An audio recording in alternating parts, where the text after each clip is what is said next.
사무엘하 마지막 장인 24장까지의 내용은 사무엘서의 이 부록 같은 부분입니다. 마지막에 이러한 부록 같은 이야기들이 기록된 이유가 무엇인가 하면 다윗이 밧세바를 범죄하고 난 뒤에 저희들이 계속해서 말씀을 묵상하며 살펴봤는데 굉장히 무기력한 다윗의 모습들이 기록되어 있었습니다. 여러 가지 고난이 찾아오고 여러 가지 어려움들이 찾아왔는데 이러한 이야기들을 다 마무리하면서 이 사무엘서 저자는 다윗을 조금 더 긍정적으로, 조금 더 우호적으로 평가하고자 이 마지막 부록이라는 부분을 사무엘하 21장 또 24장에 그 마무리를 하면서 기록하고 있습니다. 그 첫 번째 이야기가 바로 오늘 본문으로 읽었던 1절에서 14절의 말씀인데요. 본문의 내용을 간단하게 요약하면 이렇습니다.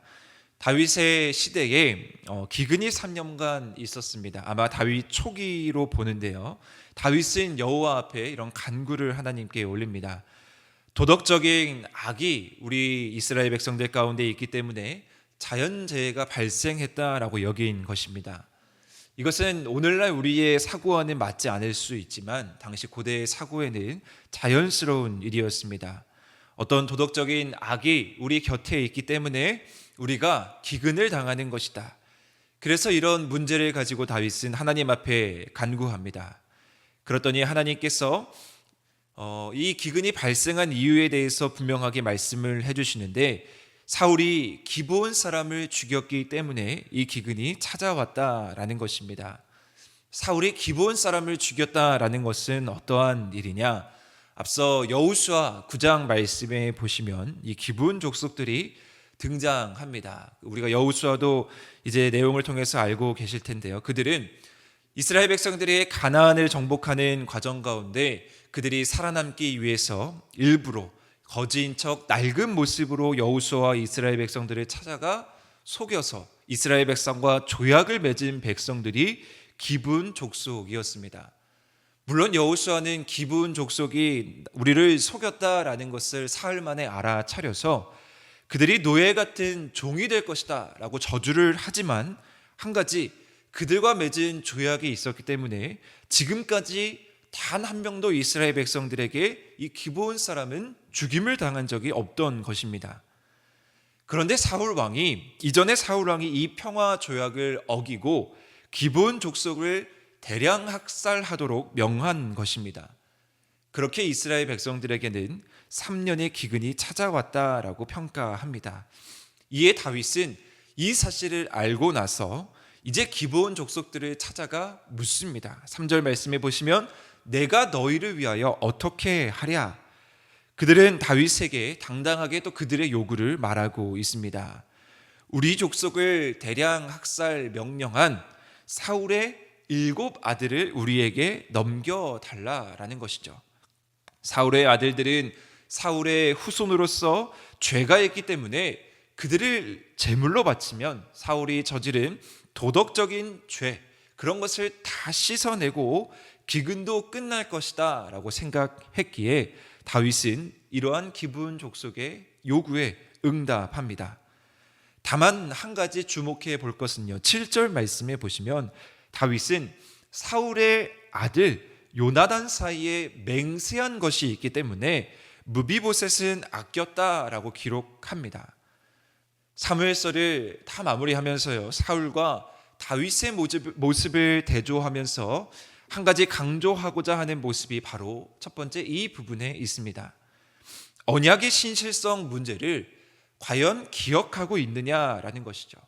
사울은 기브온 족속과 맺었던 그 언약을 잊고 그들을 죽였지만 다윗은 사울과 요나단 사이에 맺은 맹세한 그 언약, 그의 아들 무비보셋은 살려두겠다라는 그 언약을 지켰다라는 것이죠. 하나님의 백성들은 하나님과 맺은 언약뿐 아니라 사람과 맺은 언약도 신실하게 반응해야 한다라는 것을 볼 수 있습니다. 기브온 거민과 기브온 족속들과 언약을 맺었으면 그것을 끝까지 신실하게 반응해야 하고요, 하나님 앞에 맹세한 것이 있다면 그것을 반드시 지켜야 한다라는 것입니다. 사울은 그 약속을 지키지 못한 인물로 그리고 있다면, 반대로 다윗은 그 언약을 신실하게 지켰다라고 이 오늘 본문을 통해서 다시 한번 점검하면서 다윗을 긍정적으로 묘사하고 있습니다. 저는 이 말씀을 통해서 우리가 하나님 앞에서 한 약속이 있다면, 사울의 전반적인 인생을 다 살펴봤고 다윗의 전반적인 인생을 다 살펴보았는데, 우리도 그 약속을 다시 한번 떠올리면서 우리의 약속을 더 완전하게 이루실 하나님을 더 깊이 묵상하는 이 새벽 시간 되기를 소망합니다. 하나님은 신실하심을 우리가 다윗의 인생의 여정을 통해서 지금까지 계속해서 살펴봤습니다.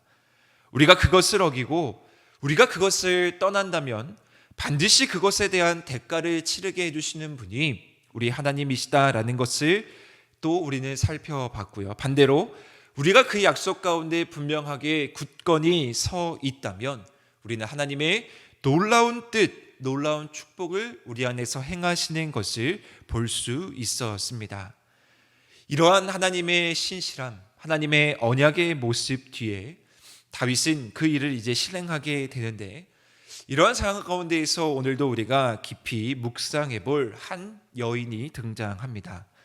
어제 본문에서도 담임 목사님께서 요압의 이제 세바의 성읍을 진멸하려 할 때 그 성읍의 모든 진멸을 막기 위해 지혜로운 여인 한 사람이 등장해서 문제를 해결했던 것처럼요, 오늘은 하나님께서 한 여인을 등장시키면서 다윗에게 새로운 마음을 부어주시는데, 그 여인이 바로 아야의 딸 리스바입니다. 리스바는 누구냐면요, 사무엘하 3장 7절에 이 다윗의 이야기 속에서 처음 이 리스바가 등장을 하는데, 그는 사울의 첩입니다. 그리고 이후 사울이 죽자 군사령관 아브넬은 다시 리스바를 자기의 첩으로 취하는 그런 여인입니다. 이 일 때문에, 그 아브넬이 리스바를 처하는 일 때문에 사울의 아들 이스보셋이 이 아브넬을 공격하는 일도 기록되어 있었는데요, 그러한 일들 속에서 리스바는 아무런 이야기도 하지 않고 아무런 의견도 낼 수 없는 그저 첩의 모습으로 등장했습니다. 그런데 오늘 다윗이 기본에게 건넨 사울의 이 아들 속에 리스바의 아들 2명이 포함되어 있었던 것입니다. 이때의 리스바는 이전처럼 그냥 가만히 있지 않습니다. 성경 그 중심에 등장해서 어머니로서 그의 슬픔을 적극적으로 드러내고 있습니다. 물론 이 그녀가 자기 아들을 희생제물로 죽는 것을 막을 수는 없었습니다. 왕의 명령이었기 때문에 그것을 막을 수는 없었죠. 그러나 적어도 그의 아들들의 그 죽음을 애도할 수는 있었습니다. 그의 아들들의 시체가 공중의 새가 들짐승이 범하지 못하도록 막는 일을 하였던 것입니다. 10절 말씀을 보시면요, 굵은 배를 가져다가 바위 위에 펴니다. 그곳에서 눈물을 흘리며 자식을 애도하며 기도했을 것입니다. 낮이고 밤이고 자식 잃은 그 부모의 슬픔, 어찌 말로 표현할 수 없는 그 슬픔이 물론 이 짧은 성경에 한 절로 요약되어 있지만, 그 슬픔을 가지고 리스바는 이 사무엘하 성경 중심의 주인공으로 등장합니다. 이러한 슬픔을 가진 한 여인의 눈물과 애도가 다윗에게도 전해진 것이죠. 이 소식을 전해들은 다윗은 어떤 일을 행하냐면요, 사울의 뼈와 그의 아들 요나단의 뼈를 길르앗 야베스 사람에게서 다시 가져오게 해서 정중하고 명예로운 장례식을 다시 치르게 됩니다. 베냐민 땅 셀라에서 그의 아버지 기스 묘에 장사 지내게 되는 데까지 이르게 되는 것입니다. 한 여인 리스바의 행동을 통해서 다윗은 사울과 요나단의 그 뼈를 가져와 장사하는 일을 행했다라는 것이죠. 그리고 14절 말씀 후반부에 보시면 이런 표현이 있습니다. 그 후에야 하나님이 그 땅을 위한 기도를 들으셨다. 단순히 기브온 족속의 이야기를 들어주시고 나서 기브온 족속이 다윗에게 명했던 그 요구를 들어줬기 때문에 하나님이 그 땅을 위한 기도를 들으셨다라고 평가하지 않고요, 오늘 한 여인 리스바의 눈물을 통해서 다윗이 사울의 뼈와 요나단의 뼈를 장사한 후에야, 그 후에야 하나님이 기도를 들으셨다라는 것입니다. 기브온 족속의 그 사울의 아들들의 희생 제물 때문이 아니라 리스바가 밤을 지새운 기도와 다윗이 치른 자비로운 장례가 이 3년간의 기근을 끝내게 했다라는 것입니다. 과연 이 리스바 여인의 이 이야기가 이곳 가운데 기록되어 있는 이유가 무엇일까? 저는 곰곰이 말씀을 묵상하면서 리스바는 다윗 왕으로 하여금 다윗 하나님께서 원하시는 것이 무엇인지를 알려주는 역할을 한 여인이었구나.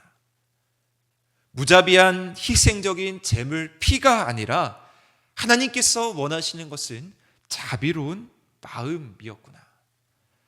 미가서 6장 7절 말씀에 보시면 이러한 말씀이 있습니다. 여호와께서 천천의 순양이나 만민의 강물 같은 기름을 기뻐하실까?